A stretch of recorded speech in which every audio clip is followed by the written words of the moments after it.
कल तक सत्ता पक्ष और विपक्ष इसलिए तू मैं कर रहा था क्योंकि एक वर्ग चाहता था कि राष्ट्रपति द्रौपदी मुर्मू इस नए संसद भवन का शिलान्यास करें और दूसरी तरफ सत्ता पक्ष प्रधानमंत्री के द्वारा इसे कराने की बात कर रहा था।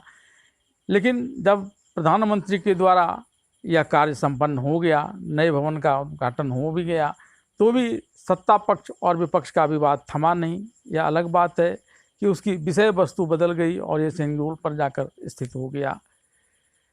यहाँ भी विपक्ष की तरफ से तंज कसे जाने लगे कि जिस प्रकार से यह पूजा विधि को अपनाया गया वह एक खास धर्म को लेकर था और दूसरे धर्म की इससे अवहेलना हुई। हालांकि यह बात अलग है कि वहाँ पर प्रधानमंत्री ने अपने भाषण में भी कहा कि यहाँ जो सेंजोल की विशेष तरह से पूजा पद्धति अपनाई गई, उसके अलावा सर्वपंथ प्रार्थना सभा का भी आयोजन किया गया।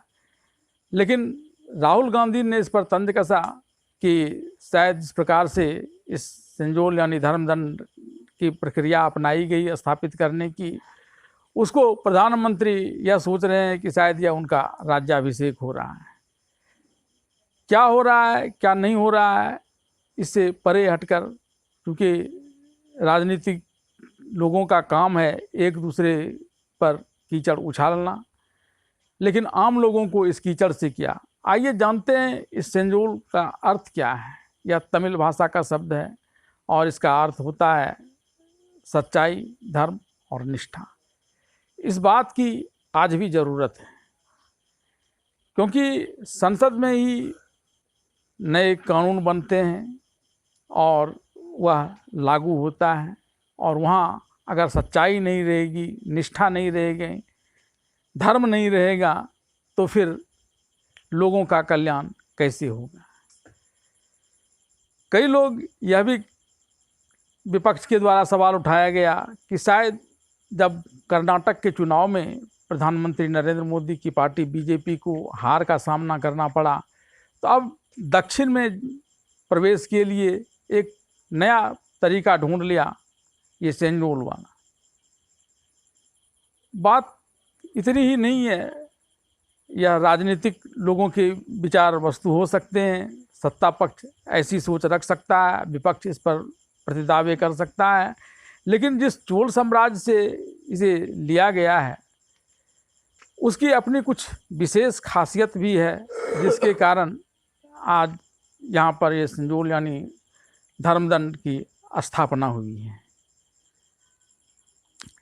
चोल साम्राज्य जो विजयालय के द्वारा स्थापित किया गया था, यह भारत का नहीं दुनिया का सबसे लंबे समय तक चलने वाले राजवंश है।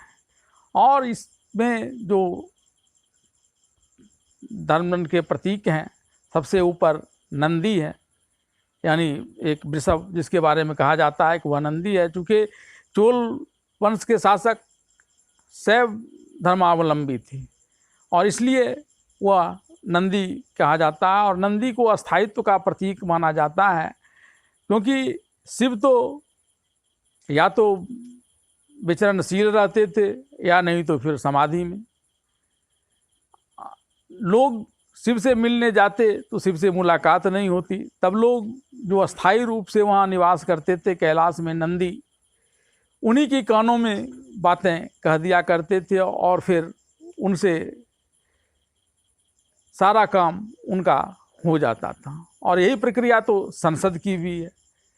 संसद में भी लोगों की आवाज़ जानी चाहिए उनके जनप्रतिनिधियों के द्वारा, और फिर वहाँ लोगों के कल्याण के लिए जो इसके लिए जिम्मेवार व्यक्ति हैं, विधायिका, वो उसके लिए कानून बनाए, कार्यपालिका उसके लिए कार्य करें और न्यायपालिका न्याय देने का काम करे। वस्तुतः राजतंत्र और प्रजातंत्र, इसमें जो मौलिक अंतर है उसको अगर छोड़ दें तो अंतिम तह पर एक ही चीज़ मिलती है और वह होता है प्रजा का कल्याण। यह राजतंत्र का भी विषय वस्तु है और यह प्रजातंत्र का भी विषय वस्तु है।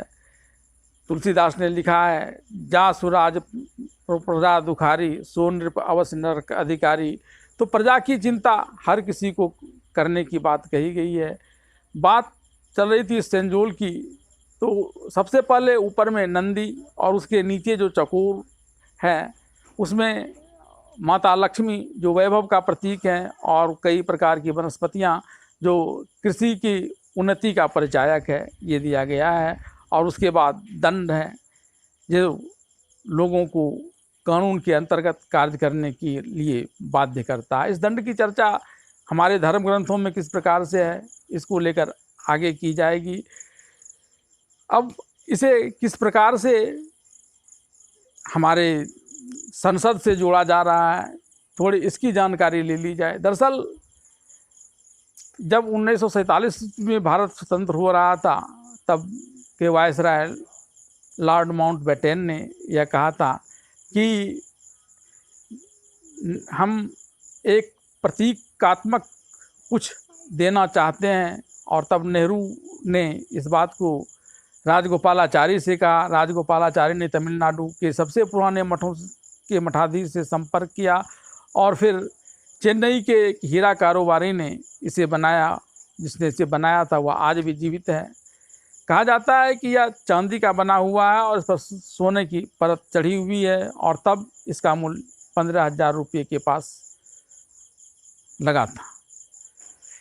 अब आइए चोल साम्राज्य के बारे में कि विजयालयम ने इसकी स्थापना की, और दक्षिण भारत के बड़े हिस्से में तो उसने राज्य किया ही, श्रीलंका में भी इसने राज्य किया था। और इसकी नौसेना बड़ी मजबूत थी, और सबसे लंबे समय तक दुनिया में इस राजवंश का शासनकाल रहा था। अब दंड की चर्चा होती है कि दंड का हमारे धर्मों में क्या महत्व है। दरअसल जब राज्य की उत्पत्ति हुई, जब शुरू में मनुष्य की उत्पत्ति हुई, तब न राजा था, न दंड था, और न किसी प्रकार की दूसरी ज़रूरत। लेकिन जिस प्रकार से कुछ लोग दूसरे लोगों के अधिकारों का हनन करने लगे, तब फिर राजा की उत्पत्ति हुई और दंड की भी उत्पत्ति हुई। दंड की उत्पत्ति को लेकर कहा जाता है कि भगवान शिव शंकर ने ब्रह्मा को एक विशेष यज्ञ के द्वारा दंड उत्पन्न करने के लिए कहा था, और जब यह यज्ञ संपन्न हुआ तो भगवान शिव शंकर ने उस दंड को भगवान विष्णु को दे दिया। भगवान विष्णु ने इसे अंगीरा ऋषि को दे दिया, और अंगीरा ऋषि ने इसे इंद्र को दे दिया। इंद्र ने इसे मारीच को दे दिया, और मारीच ने इसे भृगु को दे दिया। और इस प्रकार से कालांतर से एक दूसरे के हाथों में जाते हुए यह स्वयंभव मनु के पास आया, और मनु ने इसे अपने संतान जो राजा थे उसके लिए दे दिया था। दरअसल दंड सिर्फ किसी को दंड देने के लिए नहीं दिया जाता है, कि बल्कि यह अन्याय को रोकने की एक विधि है। हमारे धर्मशास्त्रों में कहा गया है कि इस दंड का प्रयोग अन्याय को रोकने के लिए किया जाए, न कि सोने की उगाही के लिए। यहाँ तक कि जब राजा को धर्मदंड दिया जाता है तो एक चर्चा आती है कि यहाँ राजा से पूछा जाता है कि अब राज धर्मदंड आपके हाथों में चला गया, तो इस धर्मदंड के बाद आप दूसरे को दंड दे सकते हैं, लेकिन क्या अगर आपसे अन्याय होता है, आपसे धर्म के विरुद्ध कार्य होता है, आपसे न्याय के विरुद्ध कार्य होता है, तो क्या आपको भी दंडित किया जा सकता है? तो राजा कहता है नहीं, मेरे हाथ में दंड है, इसलिए मैं तो दंड से परे हूँ। तब ब्राह्मण उसे पलाश के दंड से उसके शरीर को स्पर्श करते हुए बताते हैं कि नहीं, इस धर्म दंड से कोई परे नहीं है, दंड सभी को मिलना है, और उसके अनुसार ही कार्य करना है, ताकि धर्म बना रहे, सच्चाई बनी रहे, और लोग निष्ठावान होकर कल्याण के कार्यों में लगे रहें, तभी देश उन्नति कर सकता है।